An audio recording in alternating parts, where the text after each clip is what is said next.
Hello. हाँ तो मेरे भाइयों, आज हम आपको बताएंगे कि पूर्ण घन संख्या का घनमूल निकालते कैसे हैं। कोई अगर संख्या दी रहेगी और वो पूछेगा कि किसका घन है, तो आप कैसे निकालेंगे उसको बताएंगे आज हम। तो देखिएगा, पहला क्वेश्चन क्या है कि 15,625 का घनमूल बताइए। तो कैसे निकालेंगे हम करेंगे क्या, लास्ट से तीन तीन अंक का पेयर बनाएंगे। यहाँ तक का हम 3 अंक का पेयर बना लिए। अब बचा कितना, 2 अंक। 2 अंक बचा है, इसका भी 2 अंक का पेयर बना लिए। अब हम क्या करेंगे कि जो इकाई अंक है ना, इकाई अंक कितना है हमारा, 5 है। अब आप दिमाग लगाइए कि ऐसा कौन सी संख्या है कि जिसका हम क्यूब करें कि हमारा इकाई अंक 5 ही आए। तो ऐसी संख्या कौन सी है। अब यहाँ पे आपको समझ में आ रहा होगा कि ऐसी संख्या सिर्फ 5 ही है कि जिसका हम क्यूब करेंगे तो वह संख्या हमको इकाई अंक उसका हमारा 5 ही आएगा। क्लियर है। तो यहाँ पर हम क्यूब करेंगे अगर तो 5 ही हमारा इकाई अंक मिलेगा। ठीक है ना। अब हम क्या किए, 5 लिख लिए। ठीक है। अब यहाँ पर हम यह देखेंगे आगे हमारा बच क्या रहा, 15 बच रहा है। अब 15 को हम पहले अगर अगर हम यहाँ पे हम 2 का क्यूब करें, 2 का क्यूब हमारा कितना होता है, 8 होता है, जो 15 से क्या है, कम है। अगर 3 का क्यूब करें तो 3 का क्यूब हमारा क्या होता है, 27 होता है ना। मतलब 3 का क्यूब 27 होता है और 2 का क्यूब 8 होता है।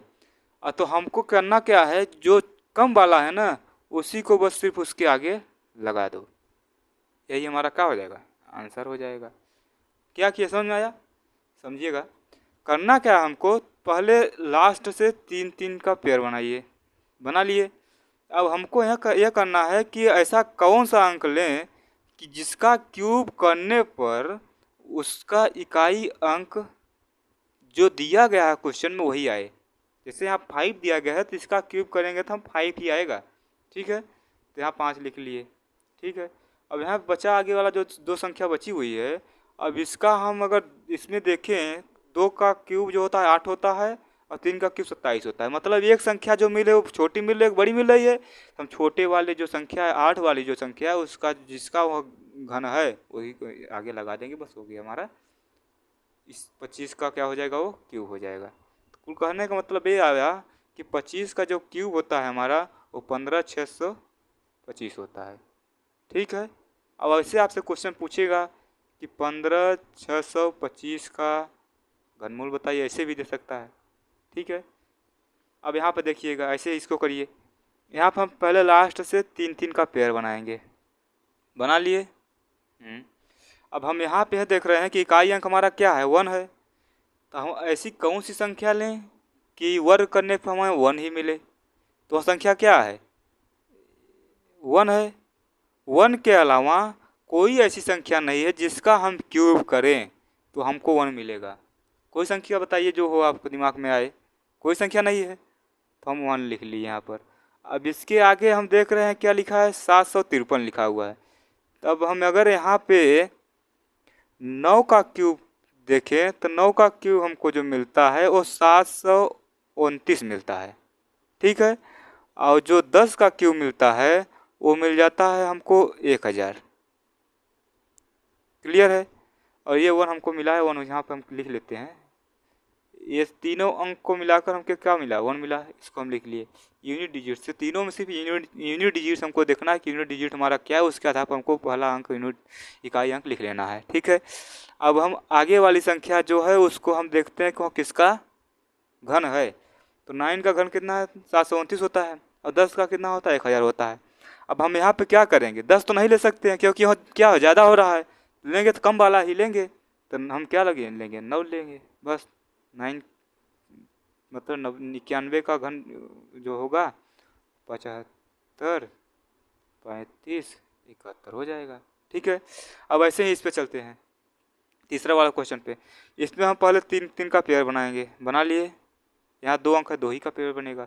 अब इसमें हमारा इकाई अंक क्या है, 8 है। अब 8 इकाई अंक किसका घन करने पे आएगा, आपको दिमाग लगाइएगा, दिमाग लगाएंगे तो आपको मिलेगा कि सिर्फ 2 का घन करने पर ही हमको 8 मिलेगा। उसके अलावा आप किसी भी अंक का क्यूब करिएगा घन, वो मतलब कि हमको 8 इकाई अंक नहीं मिलेगा। ठीक है, यहाँ पे 2 लिख लिए। अब यहाँ पर हम आगे वाली संख्या क्या है, 32 है। इसमें हम अगर 3 का क्यूब देखें तो 3 का क्यूब हमको क्या मिलेगा, 27 मिलेगा। और 4 का क्यूब हमको अगर देखें तो वहाँ 64 मिल रहा है। तो हम लेंगे क्या, छोटी वाली संख्या लेंगे, यानी यहाँ पर हमारा 32 हो जाएगा। 32 का क्यूब हमको क्या मिलेगा, 32,768 मिल जाएगा। ठीक है, यही तो मिलेगा, तो हमारा आंसर हो जाएगा 32 हो जाएगा यहाँ पे आंसर। यहाँ पे हमारा क्या मिला, 91 मिला था, वहाँ पे हमारा 25 मिला था। अब यहाँ पे इसमें वाले क्वेश्चन देखते हैं। यहाँ हम लास्ट से 3 डिजिट उठाते हैं, 3 डिजिट ले लिए, और यहाँ 3 डिजिट इसको ले लिए। अब हम क्या करेंगे, 8 यहाँ भी है, यानी कुल मिलाकर हमारा यूनिट डिजिट जो आएगा वो 2 आएगा। पता चल गया हमको। जब 8 दिया इकाई अंक, तो हमारा इकाई अंक क्या मिलेगा, 2 रहेगा। अब उसके आगे वाली संख्या 140 है। 140 जब है, अब हमको मालूम है कि 5 का क्यूब जो होता है वो 125 होता है, और 6 का क्यूब जो होता है वो 216 होता है। यानी कहने का मतलब ये 6 वाला हमको ज़्यादा मिला है, 5 वाला कम मिला है, तो 5 वाले को सन मार के आगे लगाओ, आंसर लिखो। कम वाला जो मिले वो इसी को बस आगे लगा कर आंसर लिख दो, वही हमारा क्या हो जाएगा, आंसर हो जाएगा। ठीक है, ओके। अब आते हैं आगे वाली संख्या पर। आगे वाली संख्या क्या दी है, 50,653। इसमें हमारा यूनिट डिजिट क्या है, 3 है। अब आप दिमाग लगाइए और बताइए कि यूनिट डिजिट 3 किसका क्यूब करने पर आएगा।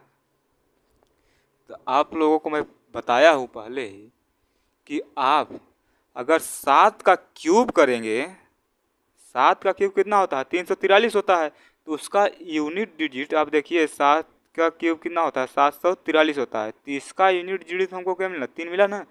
जो इकाई अंक 3 मिला है तो 7 का मिल रहा है, तो यहाँ पर हम इकाई अंक क्या लिख के आएगा, हमारा 7 आएगा। क्लियर हो गया। अब बचा हमारा 50। 50 जो बचा है उसमें हम देख रहे हैं कि 3 का अगर क्यूब कर रहे हैं तो 27 आता है, और 4 का क्यूब करेंगे तो 64 आएगा। यानी एक ज़्यादा आ रहा है, कम आ रहा है, जो कम वाला है उसी को बस लगा करके आंसर लिख दो, बस हो गया, यही आंसर हो जाएगा। ऐसे यहाँ पर करिए, यहाँ पे 3-3 का पेयर बनाइए। पहले ये 8 आया, सन मार के आप 2 लिखिए, 2 का क्यूब करेंगे तो 8 आ जाएगा इकाई अंक। क्लियर हो गया। यहाँ पे कुछ मत करिए, आप यहाँ पे देख रहे हैं, सीधा आपको दिखाई दे रहा होगा कि 6 का क्यूब होता है 216, और 7 का क्यूब हो जाएगा 343। कितना हो जाएगा, 343। और सर ने बताया है कि छोटी संख्या लगाकर आंसर लिख दिए, तो छोटी संख्या लगाकर आंसर लिख दो, बस हो गया। काय दिक्कत रह गई है यार, यही तो हमारा आंसर हो जाएगा। हो गया। अब इस तरफ आते हैं, इस तरफ जैसे दे दिया 1331, 1331 दे दिया। अब इसको कैसे करेंगे, अब हम कहे हैं भैया कि आप कुछ न करिए, पहले 3 का पेयर बनाइए, जो बचे उसको पेयर बना दीजिए। ठीक है, तो 3 का पेयर जब बना लिए, हमारा इकाई अंक क्या है, 1 है, तो 1 इकाई अंक कब आएगा, आप लोगों को मालूम है 1 का क्यूब करेंगे तभी इकाई अंक 1 आएगा, इसके अलावा वो किसी का 1 आएगा नहीं। और 1 आया, अरे भैया 1 का क्यूब करेंगे तब भी 1 आएगा, उसके अलावा अगर 2 का क्यूब करेंगे तो 8 हो जाएगा। सीधा आप यहाँ पे 1 लिख दीजिए, 1 का क्यूब 1, 1331 आ गया। अब 1728 का देगा, किसका क्यूब घन निकालिए, तो क्या निकालेंगे आप सीधे पहले 3 का पेयर बनाइए, जो आगे वाला उसका पेयर बना दिए। अब 8 का किसका घन है, 8 है, मतलब इकाई अंक अगर 8 है तो किसका घन आएगा, 2 इकाई अंक आ गया, तभी जाके उसका घन, उसका जो क्यूब होगा वही आएगा 8। क्लियर हो गया। अब यहाँ पर कितना है, 1 है, तो 1 जब है तो 1 के आगे क्या होगा, 1 ही हो जाए, तो 12 का क्यूब क्या होगा, यही तो होगा भैया। आपको मालूम होगा कि 1 का क्यूब 1 आएगा, 2 का क्यूब 8 हो जाता है। तो हम लेना, हमको क्या है, छोटी वाली संख्या लेनी, तो 1 ले लिए। ठीक है, ठीक है भैया, तो वही मेन था।